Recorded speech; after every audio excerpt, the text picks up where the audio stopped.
bareedinni islaamaa manarraa jalqabaa dubbii haadhaaf abbaarraa waan hin dhaammadhuun qabaa dargaggoof dargaggeettiin dhagahaa yaa shabaabaa hamma fedhee jiraattu addunyaan kun gabaabaa wanti ijaaramee jiru hundisaa hulaa qabaa hulaa jannata keetiitti jabeeffadhu haadhaaf abbaa shirkiittaansee waan jaraa jabeesse rabbiin jaban. Sabrinu yaari boolla namaa qottee gadiin fageessini obboleessa keetiif ableen qaratini haada sharrii footee namaan hidhini haasitummaadhaaf hirriban dhabini ifi hiraaramtee naman hiraarsini taa'ee obboleessa hin hojjetin sharrii imaana nuu guute sabrinu yaari waan facaafate abbaan ni murata. Haada namaa footu ifeefitti duuta osoo lubbuun jirtu jazaasaa harkata karaan kun hamaadha foottu irraa gorii imaana nuu guute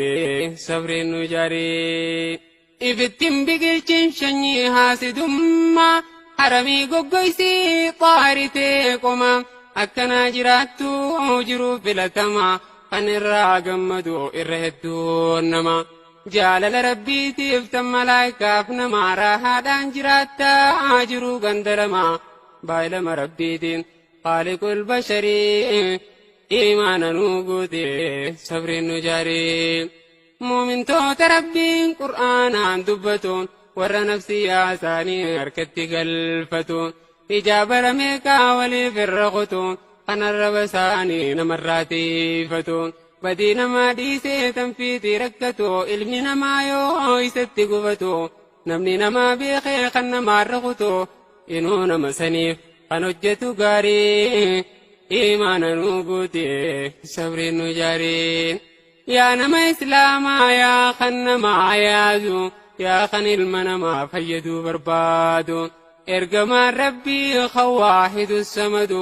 irra caalaan namaa jechuudhaan siraadu. Yaa kan toltu yaadu ollaaf ollaa jettu namaalii ollaan isarraa gammadu dhagaa adda cabee kan wali qadaadu rabbiin sumaaf tahee waahidu samadu ati namaaf yaadi fiifaa yaadu khayrii imaana nuu guute sabriin nu jaarii gaarii namaa jechuun kan haalli bareedu toltuu fi fedhu kan namaafis yaadu. Zulmiirraa fagaatee akka fi barbaadu musiibaa sibbuuteef nama siifatuutu akka feete taatus sitti yaadu sharrii imaana nuu guute sabriin nu jaarii muumintoota dhugaa kan rabbiin jaallatu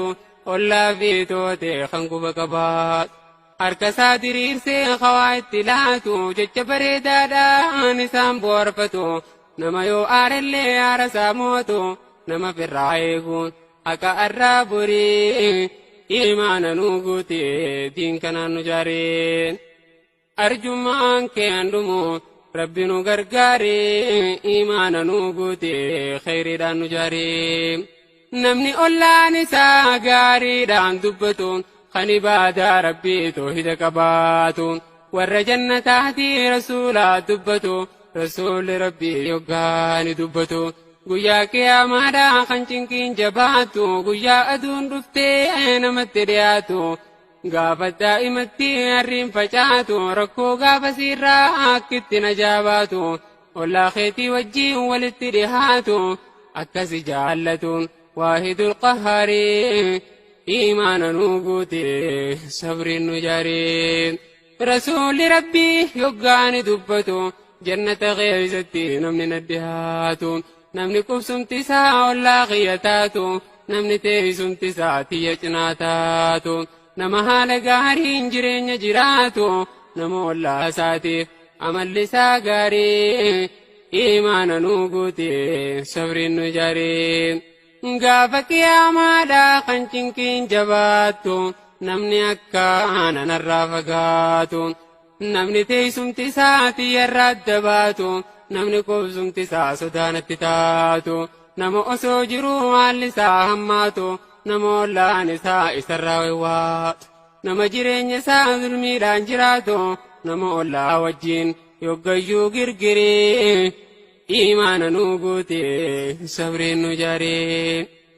caalaa namaa jechuun mallattoodha qaba bilchaataa namaati aarullee if qaba hijaahee dallanuu yoom yerootti qaba hamtuutti darbituu gaariin si dhaqqaba muslimni dhugaadha kakkanaatii barii